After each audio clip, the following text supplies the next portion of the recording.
This is the Brian Kelly Press Conference, presented by Cox.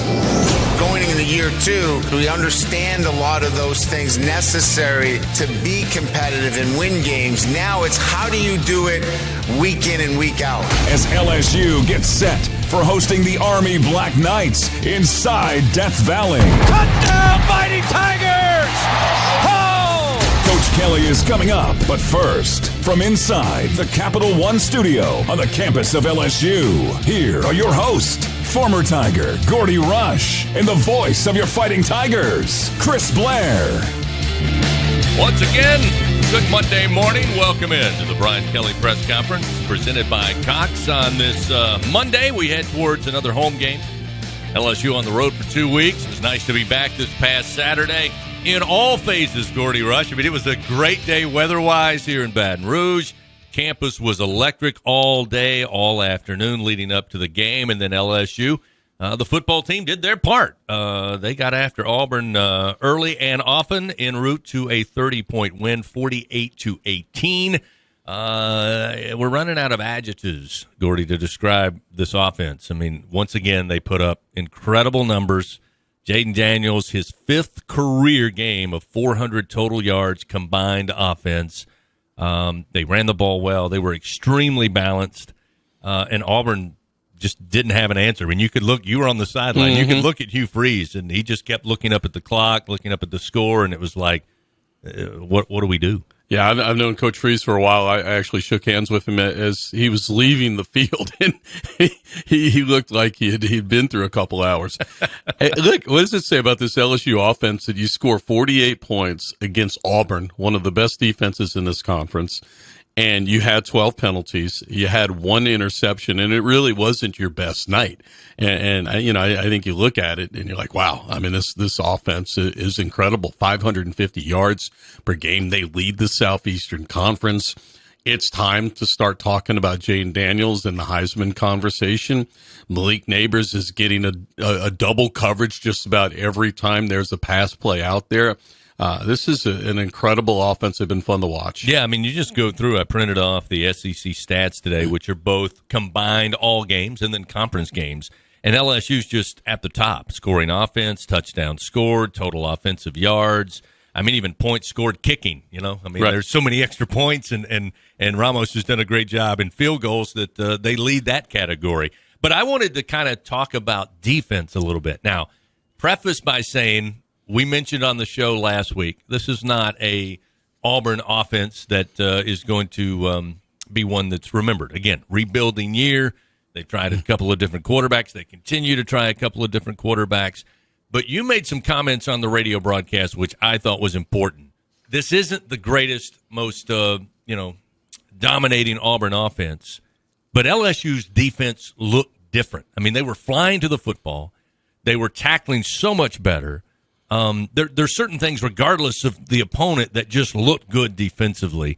And go into that because you kept talking about it all night. Well, for me, the first couple of games for the LSU defense was kind of like trying to twist the Rubik's Cube. I think the coaches were trying to figure out what players are in the best position, what are the right players on the field. And I think that they figured it out in the second half of the Missouri game. The Coach Kelly said before then that they're going to play a 4-man front, so they moved from a 3-man front to a 4-man front. They've identified a position for Harold Perkins Jr., who had played a little bit of inside linebacker the first 2 games. He played nickel back the next 2 or 3 games. He settled in at the strong side linebacker, so he's playing the Sam linebacker in a 4-3 base defense, and they've gotten some help. We've talked about that on the defensive line. Coach Jenkins has come in the second half of the Missouri game and all of this game. It looked like a different defensive line. They were physical. They were rushing the passer. They were more comfortable in these 4-man positions, all of the above. And then finally, I think they settled on some personnel on the back end in the secondary, and with Sage Ryan and Alexander at corners and Burns and Sam at free safety. And you can tell, I think they're comfortable, they're executing, and they're not giving away freebies. And that was one of the things that I kept coming up with. There were too many cheap touchdowns against Ole Miss, against Florida State, earlier in the season, against Arkansas as well. they cleaned a lot of that up against Auburn. Yeah, I wanted to mention, I thought the coverage, and Coach Kelly talked about it. I'm sure he'll talk about it today following the game. He said our guys were challenging. Like they made some plays in the passing game, but we were there. We were challenging. Alexander, I thought, had a great night. He had 2 pass breakups, and you mentioned the impact that Coach Jenkins has had in 2 weeks. Which again, I think all of us thought, hey, it'll move in the right direction. But I got to be honest, Gordy, I didn't know that you would be able to see it as effective as it has been these last 2 games. Certainly this past week. But there were, you talked about pressure. They won the line of scrimmage, play after play. Paris Shand had a pass breakup. Jordan Jefferson had a pass breakup. They really made things difficult for Peyton Thorne, and it just, you're seeing all of the guys in that front 7, Harold Perkins included, that we wanted to impact the game, and they all did on Saturday. No, absolutely. I mean, for me, Harold Perkins just looks comfortable. I mean, he's free to roam. He's better in coverage than he was a year ago. He's able to, with that 4-man front, it's tougher for defensive linemen to get their offensive linemen rather to get their hands on him, and he can roam sideline to sideline. And you saw a couple times when they can slide that front a little bit and then bring him off the edge, and he's able to get after the passer. So I think that's some of it. And the 3-4, a lot of times your defensive linemen are sometimes 2-gapping. They're playing more technique. The 4-3, I think, is more instinctive. You can shoot gaps. And a great example is Paris Shand. I don't know where he fits in the 3-4. We didn't see a whole lot of him, but he's kind of a tweener. But he fits that defensive end in the 4-3, and he's able to come in and give Savion Jones a break. And he made some excellent plays against Auburn. So they have numbers up there. I think they're more comfortable in the 4-man front. And absolutely, Harold Perkins Jr. is more comfortable in this defense. Well, we mentioned Jaden Daniels, another just incredible performance. But credit to Logan Diggs again, just 3 yards shy of another 100-yard game. Had some big runs, just powerful runs for Diggs. And you said it on the radio, and we all knew it going into the last several weeks. Teams are going to try to take away Malik Neighbors. Mm-hmm. There's going to be a lot of bracket coverage, which then who's going to have the big game? And it turned out Kyron Lacey had a career-high 111 yards, which was great, including some incredible catches and a touchdown. But Malik Neighbors still had 6 catches for 89 yards, and teams are trying to take them away. That just goes to show you how talented the young man is. He's had an unbelievable season. And one of the names we haven't called a whole lot of this year has been Mason Taylor. He hasn't had the touches that he had a year ago, and a lot of that I think is one, the Neighbors has had this breakout year. 1B has been Brian Thomas Jr. has been unbelievable at wide receiver, and what they've been able to do with Taylor is really use him as a decoy. How many times have we seen LSU go empty and get the running back out of there, or simply spread out and flank out Taylor to open things up? And as a defensive coordinator, do you want to die a slow death, or do you want to die a fast death? If you want to come blitz and go man-to-man, they're going to beat you over the top. Most defensive coordinators are going to try to keep the ball in front of them, slow LSU down, and have them settle for field goals. And that's what Hugh Freeze said before the football game. Unfortunately for Coach Freeze, it didn't work out that way. And if people are going to play double coverage and they're going to play zone defense and back up, it's going to open up the running lanes for Diggs and Daniels. So I thought it was an excellent rushing performance. And then my biggest highlight, Christian, you heard me talk about it. How about Jaden Daniels sliding and running out of bounds? Yep. I think when they were going through that ice pack on Tuesday down in the training room, say, hey, you see this ice? If you go out of bounds, we won't be doing this next week. But he did a great job of taking less hits, and certainly want to keep him upright. Yeah, great job of totally managing the game. He just looks so comfortable. I know Doug mentioned it. When he's out running, it just looks like he's so fluid. And it's a little deceiving how fast he's moving because of the strides he takes. He just looks like he's kind of galloping down the field. But then you look at the guys trying to catch him, and they are, putting him down, trying to get to him. The first couple games last year when I saw him, I was like, boy, he's really not that fast. And then you see who he's running away from. It's like, okay, that's wrong. I'm looking at that differently. Look, another thing, I think he's seeing the field very well. And then he's much more comfortable, to me, changing gears. In other words, last year, it came out, hey, he really feels comfortable if they snap the ball with 19 or more seconds left on the play clock. Well, he's been able to go deeper in the play clock and take advantage of situations. He's been able to go tempo. So all of it, I think it's just year 2 of having the same quarterback and the same offensive coordinator in Den Brock, and they really put a good season together. Absolutely. And speaking of not avoiding contact, a good shout out to Caleb Jackson, because that's a young man who is not looking to slide, not looking to get out of bounds. He had the huge 60-yard return, which set up LSU. Just a great return where I was watching him come up that near sideline thinking, I don't know who wants to get in front of him to try to stop that. Eventually, they just kind of, pushed him out of bounds, but I don't think anybody wanted to get in front of him because he trucked a player on the far sideline earlier in the game. Well, what's difficult in this day and age of kickoffs is that majority of the time, teams are happy to take the ball at the 25, and the touchback is so much easier now with the new rules they put in for college football. The second thing, a lot of teams don't spend starters or second team players for that exact reason. We'll have somebody else, some backups, run down and cover. And so it opens up a real interesting dilemma for Coach Kelly. Is at what point do you want to take a chance with this guy? Because things really favor you that you might catch them one time when they're not running full speed, and you might not have their best personnel on the field, and then they might not know who 28 is, and that he is 100-meter high school blaze of a champion that has tremendous size as well. So I'm going to ask him that question before the game, goes in the shoe. Does that change your strategy having 28 back there where most teams are happy to take it on the 25? Absolutely. Caleb Jackson, a flying hammer down the field. Well, again, LSU, solid win, dominant win. One of the more dominant wins really here of late in this rivalry series between LSU and Auburn, but it was all LSU on Saturday night. Great atmosphere, as I said, on campus. The crowd was electric, really bothered Auburn. You could tell to start that game. They just they couldn't hear. They couldn't get the snaps off correctly. It was all in all a great night for the purple and gold. Now, they'll get ready to take on Army for just the second time in school history. It'll be the first ever meeting between LSU and Army here in Baton Rouge.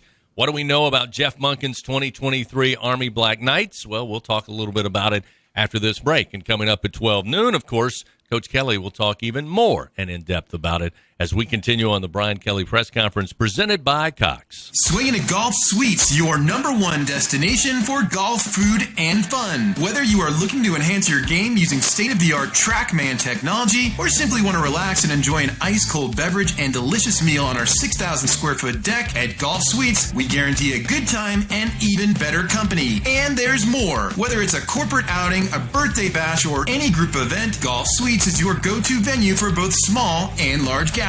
Golf Suites. It's time to find your sweet spot. At Albertsons, curbside pickup is easy, but delivery is even easier. Try our new Fresh Pass program and enjoy unlimited free delivery on all your grocery needs. We're offering even more perks like 5% off some of our best brands like O Organic and Open Nature. Plus, even more rewards that never expire to use on gas or free groceries. Start your free 30-day trial today when you sign up for Albertsons Fresh Pass and get free delivery anytime and exclusive perks. Visit albertsons.com/freshpass for program detail. Albertsons, fresh foods, local flavors. If SEC football runs deep in your veins, then Sirius XM SEC Radio is what you need to listen to.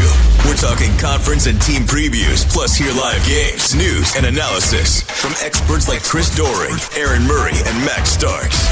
Go in-depth with your favorite team with coaches shows, championship specials, and more. Get inside SEC football like nowhere else. Feed your fandom on the Sirius XM app. Stay up to date anywhere you go. Just download the app and start streaming.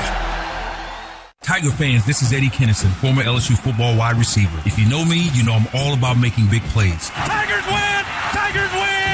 That's why I joined the team at LSU Sports Properties. Our goal here is to help businesses make big plays both on and off the field. If you want to give your brand that competitive edge and be a part of the biggest stage in college sports, give the corporate sponsorship team at LSU Athletics a call. Your brand, our fans. Utilize the power of LSU Athletics to promote your business and sponsor LSU Athletics today. Call 225-578-2788. Go Tigers.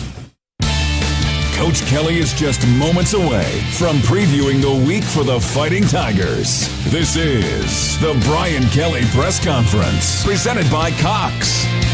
Once again, here are Gordy and Chris. Way back in 1931, LSU head football coach Russ Cohen traveled his team to West Point, New York to take on Army. They would fall 20-0 to the Black Knights. The Tigers that year went 5-4, 3-2 in conference play, but they came up short, Gordy, to Army up there in West Point in the latter part of the season.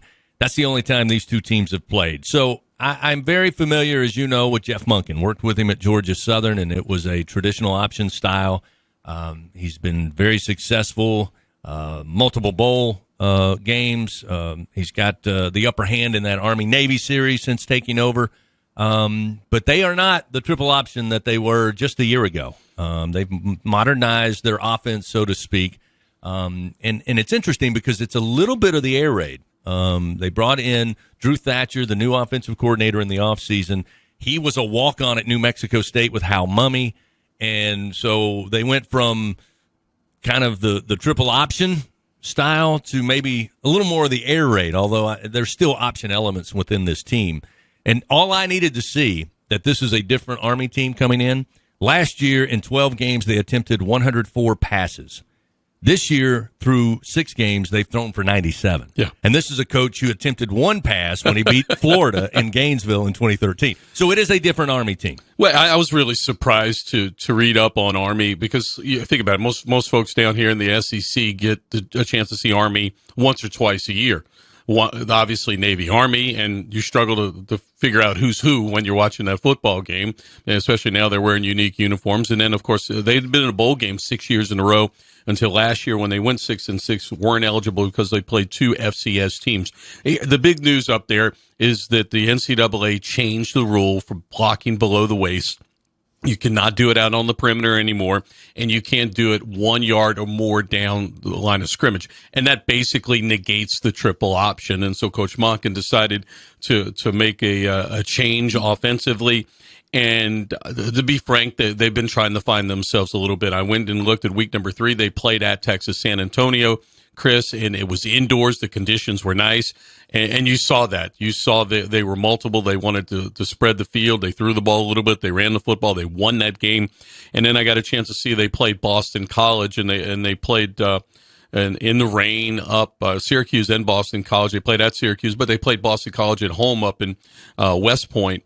And you look at them, they play in double tights, and they're basically running a fullback dive with a quarterback power off of it. So they're still very much trying to find themselves. I think the rules have really hurt what Coach Monken has established up there, and they're not quite the team at 2-4. So they're going through a big transition up there. Yeah, and one of the things this year, as they do this transition offensively, it's still a tough team. You know, Brian Kelly made mention of it, after the game Saturday. I mean, this is a day off for these guys when they come play football on a Saturday. And that's part of the reason Coach Monken has always been attracted to the service academies, spent a number of years as an assistant coach at Navy under Paul Johnson, who he then followed to Georgia Tech.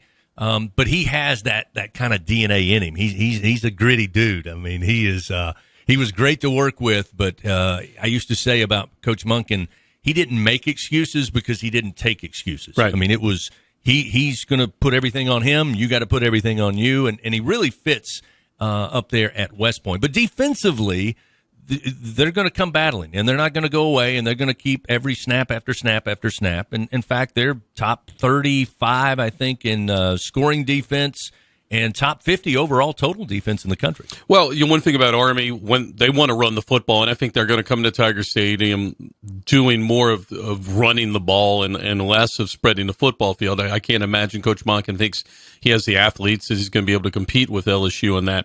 And where they were successful against Boston College, a game that they lost 27-24. And Chris, this is the same Boston College that took Florida State 4 quarters earlier this season. Is that they ran 2 tight ends and they were slamming big fullbacks, which they were already on their roster. And the quarterback is a very good athlete from Texas who had an outstanding dual threat career. He can run the football as well.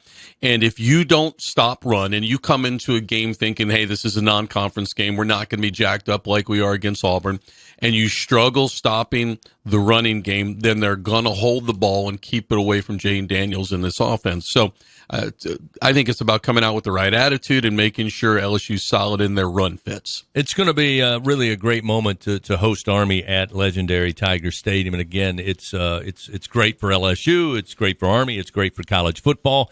And it'll be great for Coach Brian Kelly. Let's go to the Lawton Room now as he discusses this week's prep. Bit of a recap on this past weekend's game. It was a great atmosphere here in Tiger Stadium, so I'd like to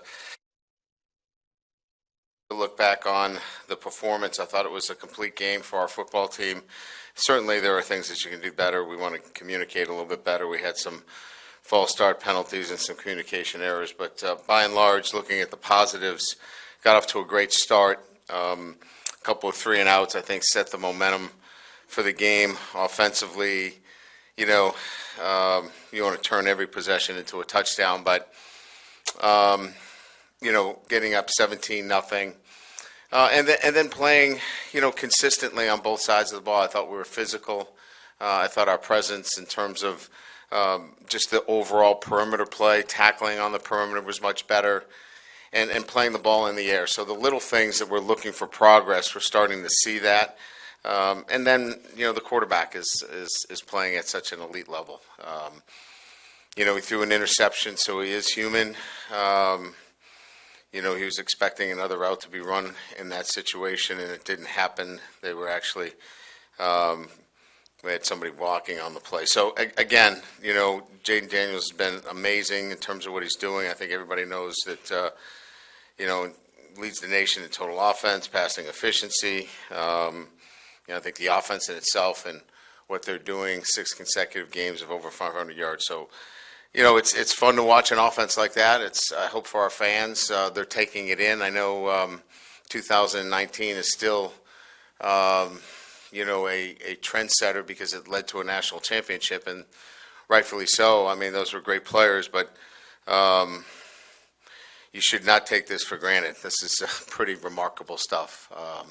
So really fun to see this offense play and the efficiency in terms of what it's doing, in terms of running the football, throwing the football, effectiveness, and then, getting better, certainly defensively.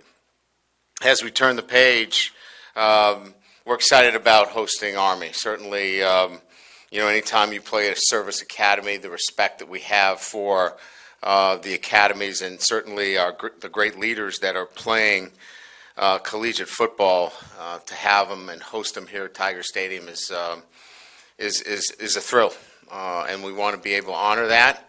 But we also want to beat them. They're a good football team. They're well coached. Jeff Monken is a heck of a football coach. Comes from a great family of coaches. I know him well. I respect him as a football coach. His team will be well prepared. And much like how they represent the service academy, they represent that as a football team. They keep coming at you. 4 quarters of football. They're going to play physical. They're rough. They're physical. Their ruggedness shows out in the way they play. Look, I got to tell our football team, they had 2 games where they're right in it at the end. Against BC, they score a touchdown to go up 27-24, get a call back with about 6 minutes to go in the game. And then the BC game, obviously, as everyone knows, Florida State, BC's got a chance to win that game with the ball. And we know what Florida State did against us. So it's a good, tough football team, plays hard. Bryson Daly, their quarterback, everything runs through him. Just for the fans that expect triple option, it's not a triple option team. They do run principles of triple option, but it's run a little bit different. I think you'll see some of the principles you saw even this weekend run a little bit differently, but you'll see some of the the quarterback runs that Alford had in the game plan against Auburn. But again, a very physical defense, long. I mean, you talk about a defense that's long. Their defensive linemen 6'4", 6'5", great length, and again, we'll have to be focused on our improvement and playing a really good physical football team, and can't be distracted by anything else because it's going to require that kind of effort. Injury updates. We've got two guys that are doubtful for this weekend. That's Emory Jones and Mekhi Wingo. They'll be listed as doubtful. We'll see how they progress during the week. And then Chris Hinton is a probable for this weekend. So those were the primary guys on the injury report for us. So with that, we'll open it up to questions. If you could just give us a location on Mekhi's injury, and then the job that Lance did in Emory's place, I guess, and along just the entire offensive line. What have you seen out of them through half the season so far? Well, first of all, when you have a true freshman that you can plug and play in an SEC game and not have to worry about, fanning to that side, chipping, leaving a tight end in, I believe that's a luxury. From my perspective, he went in, played 69 snaps, and he had a couple of false start penalties, had a holding penalty, but those are things that you're going to live with a young guy that's going in there. But his poise, his ability to work with the five guys, the communication, really pleased with his play. Mekhi Wingo has been nursing kind of a lower body injury all year. This gives us a chance to really get him right going into the bye week and then the rest of the season. How would you view or describe, I would say, Mike Denbrock's role and how great the offense has been this year, and then the groove that he's kind of gotten into with this team over the past month? Well, he's central to it because it's certainly coordinating it requires the input and look, I'm a big believer that you don't really get a buy-in unless you get everybody to weigh in. So he's getting input from the entire offensive staff and then putting it together. It's never a one-man show. It's a collaborative and I think cohesive event when a coordinator's doing his job. If he's coming in early and scripting everything by himself and leaving everybody else to kind of wonder what's going on, usually have a group that has good days and bad days. This group is consistent, and it's because they all work together and everybody has a role. And credit to Mike's leadership and his ability to bring everybody in to the process. And then, his play calling. He matches play calls to players, gets the ball to the playmakers, and that's what this is about. This is not about, plays. This is about players, and I think he's hit both of those out of the park. Hey, Coach, just a two-parter here. Do you know the severity of Emory's ankle injury? Do you think it's going to be a long-term deal? And then second, you guys are 7 of 23 last 2 weeks on third down defensively. Just what has gone into the improvement there of getting off the field? Yeah, we think it's an injury that can be managed quite well, and that we'll have him back. Again, as we look at this, from an injury standpoint, we're always going to be deliberate in making sure these guys are 100% moving forward as we get into the year. But both of them are guys that we feel comfortable they're going to be back at full strength. Look, going into the Missouri game, we'd given up, I think I think we had tracked like 15 drives, and I think 13 out of 15 we'd given up points. The past 15 drives, I think we've given up 5 out of 15, so something in that effect. So we're just playing more consistent defense, and it's not just one, it's 11 guys knowing their roles, and I've talked about this a couple of times, and I'll say it again. When the structure of the defense is in place and everybody knows their role within the defense, you start to get complementary defense. Guys knowing their roles allows 11 guys to play together. And, we didn't do a great job of that early on. And part of that was, trying to find roles for guys, not knowing clearly what the best lineup was. And, now establishing what that looks like has allowed us to build that kind of consistency on defense. Hey, Coach, I was curious, John Emery's success against Auburn last year, did that play any factor into getting him more involved in the game plan this year? And When you missed the first 2 games, does it just take a while to get back into football playing shape?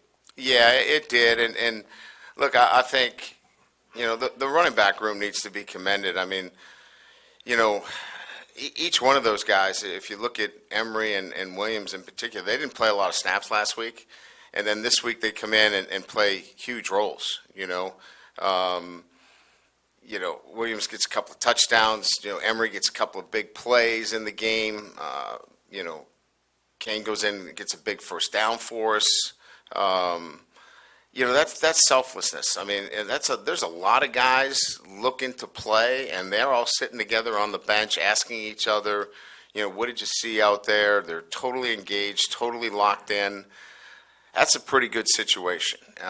And so, Coach Wilson's got his hands full there, right? I mean, he's got a lot of guys that can play and play at a high level, and he's got to find roles for them, and they've accepted those roles. And each one of them has when we've asked them to step up, they've stepped up big for us. Coach, people around here tend to fixate on certain opponents. Does that concern you this week as to where this game falls on the schedule, and do you have to coach against that? Yeah, I mean, look, it'll be important for our guys to think about what's important right now. And the bye week's not important right now. We don't go to the bye week this week. This week we need to focus on our development, and we need to focus on our process, and we need to focus on Army. If we focus on anything else, we'll get beat. This football team is not a team that can play with the dimmer. We're either on or off. And so we need to be on. And so if we're locked in and doing our thing the right way, we're going to have a good Saturday. If we're not, we're going to struggle. And so we'll talk about that today when we meet. We've got to be locked in on our process and how we prepare this week against a really tough opponent. In the middle. From your experience, how do you handle players that are in Heisman consideration, and do you think it is appropriate to lobby for a player for the Heisman? To me, the Heisman has become such a promotional piece and the flavor of the week that what I try to tell our guys that I've had involved in the Heisman is, look, you're not going to have control over this other than being consistent at what you do. So every day your focus isn't about what they think about the Heisman, because they're going to have opinions that range from one side to the other. Your focus is consistency and performance. If your performance is consistent week in and week out, then it's going to take care of itself. Other than that, they're going to say, well, you're not playing well enough on defense, which has nothing to do with the Heisman. If that was the case, they should have, not given the Heisman to Caleb last year. They lost to Tulane, but they gave him the Heisman. So the fact of the matter is, it's about your consistency and performance, and the rest of the narratives, they're going to float from A to Z, and you can't focus on those.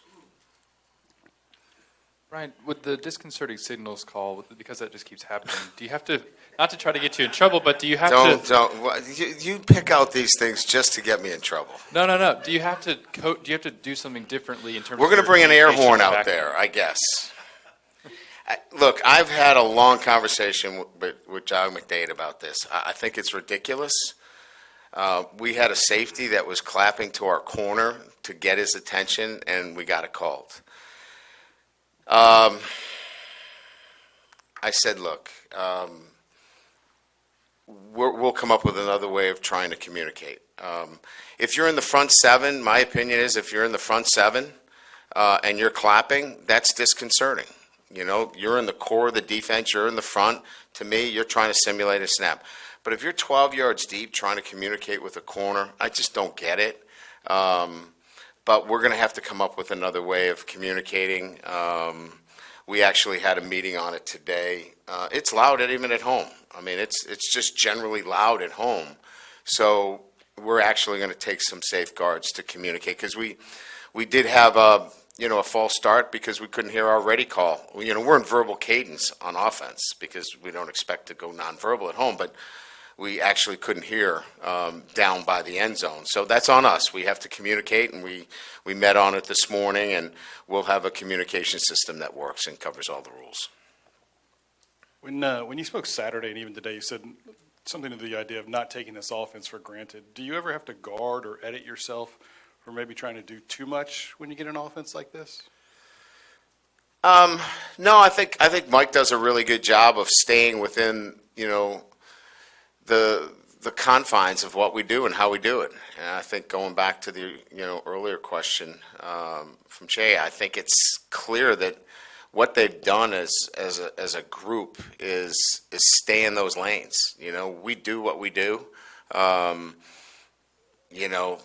The touchdown to Malik, we've run that play probably 37 times. I think we self-scouted that play 37 times, which is, kind of crazy, the motion that he came across where we call the legal procedure. He's been off the line 37 times. But anyway, that's another story. It's a fact that this group has been consistent in what they're doing, and they're not, like, drawing stuff up, right? And now they're matching what there has been some changes in terms of, over the last couple of weeks, what defenses are doing. We're getting a lot more, quarters. We're getting a lot more, trapping two defenses. And, Jaden's been pressed to go through some progressions, and he's been outstanding.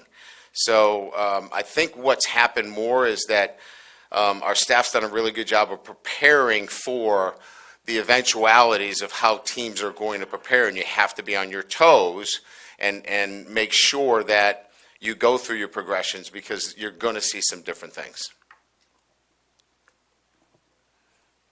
Ryan, I know you're talking about focusing this week, but you're trying to win your 300th career on the field game this week. Do you reflect at all on the journey at all? Does it make you think at all back to your, when you started as a coach at Grand Valley? I mean, just your thoughts on getting to this point in your career. Yeah, I mean, I don't really think about it that much. This is the first time I heard that's the case, to be quite honest with you. Yeah, I think when you love what you do, you're not counting wins. You're thinking about, all right, what do we need to do from a player development standpoint? What do we need to do to get better in this area? You're not really counting. Listen, if I was thinking about wins, I would have got out of this business a long time ago. But having said that, I think going back and looking at, the journey, I had no idea I'd be in it this long. Because my first game, I remember the president at Grand Valley State opening up the press box window, and I could hear him because there was probably 300 people there, and said, "Who the hell hired this guy?"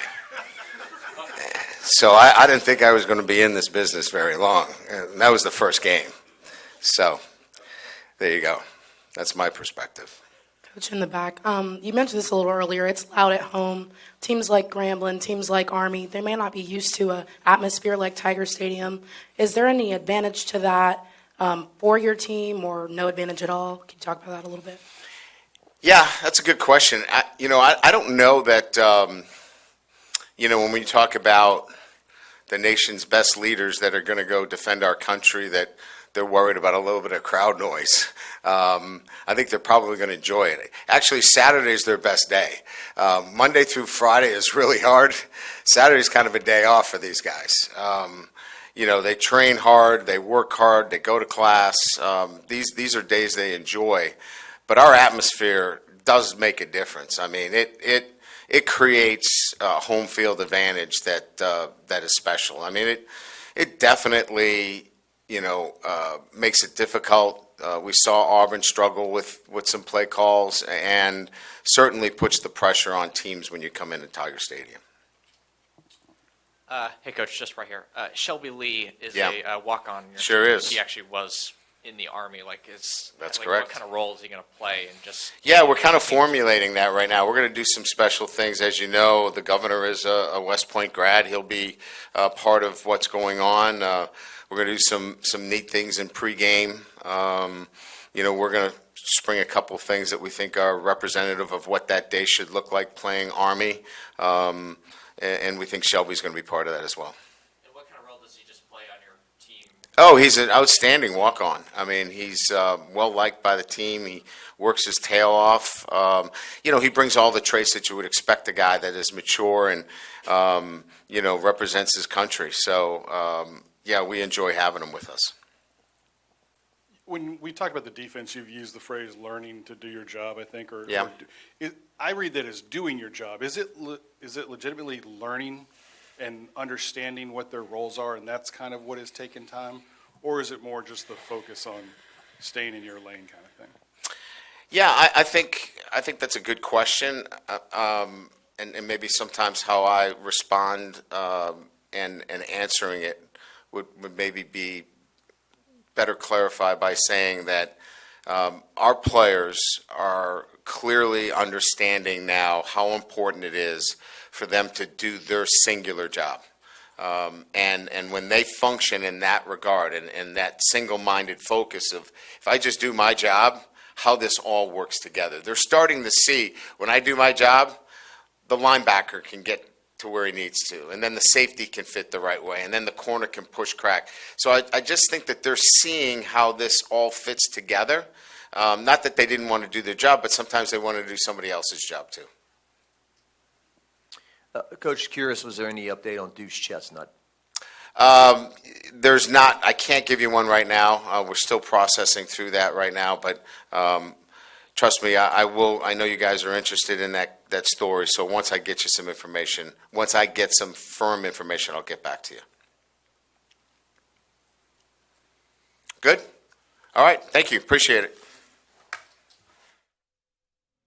Quick Brian Kelly press conference today after the Tigers come off the 30-point win, 48-18 over Auburn, and get ready to host the Army Black Knights at Tiger Stadium coming up this Saturday with kickoff just after 6:30. We'll be back to wrap it up right after these words. It's time to score big with healthcare decisions this enrollment period. With a Medicare Advantage plan from People's Health, you get more benefits than original Medicare for no monthly premium. Benefits like $0 copays for primary care and virtual doctor visits. Part D prescription drug coverage, including $0 Tier 1 and Tier 2 generic drugs. A quarterly allowance for over-the-counter items. Plus coverage for hearing aids, dental services, and glasses or contacts. Call People's Health to learn more. 1-855-633-4207.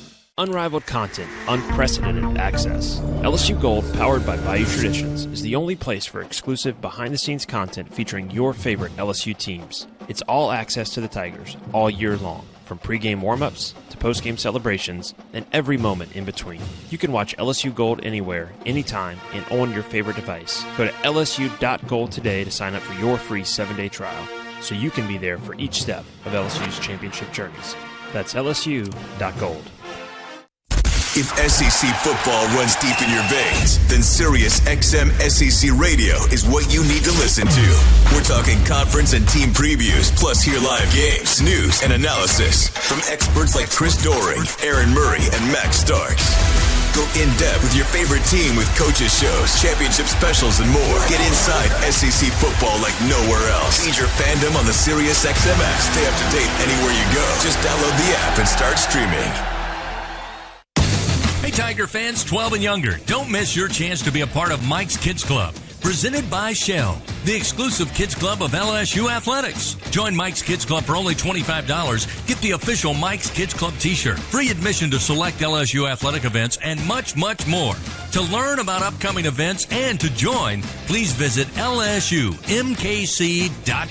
The Mike's Kids Club, presented by Shell.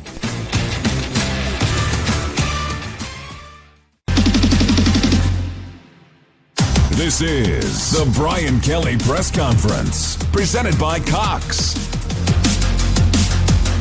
Once again this Saturday, LSU at home. First time ever they will host Army West Point, coming to Tiger Stadium. Again, kickoff at 6:30. Your Tigers now 5-2, 4-1 in SEC play. Army coming in 2-4. Their overall mark should be plenty of pageantry as LSU hosts the West Point Military Academy. And it will get started at 4:30 on the air here on the network with LSU Game Day taking place from the Bud Light Fan Zone between the Maravich Center and Tiger Stadium. It'll be Hunt, Marlon, and Brandon setting the table, and then we'll get you ready for kickoff inside Tiger Stadium with Doug Morrow, Gordy Rush, and myself. Again, coming up this Thursday, it'll be the Brian Kelly Show, 7 o'clock, coming at you from TJ Ribs on South Acadian in Baton Rouge. Hope to see you out there for dinner and talking Fighting Tiger football. If not, you can tune in on the LSU Sports Radio Network across the state and across the globe on the LSU Sports mobile app presented by BASF. That will wrap up this week's Brian Kelly press conference presented by Cox. Thanks to Gordy Rush for his time. Thank you for coming by. And again, we'll see you in a couple of weeks. That's right. We head into the bye week after this Saturday, but we'll be back here for a pretty important game after that. Have a great rest of your week. See you on Saturday night in Death Valley. Until then, this is Chris Blair saying so long, everybody, and go Tigers. This has been the Brian Kelly Press Conference, presented by Cox.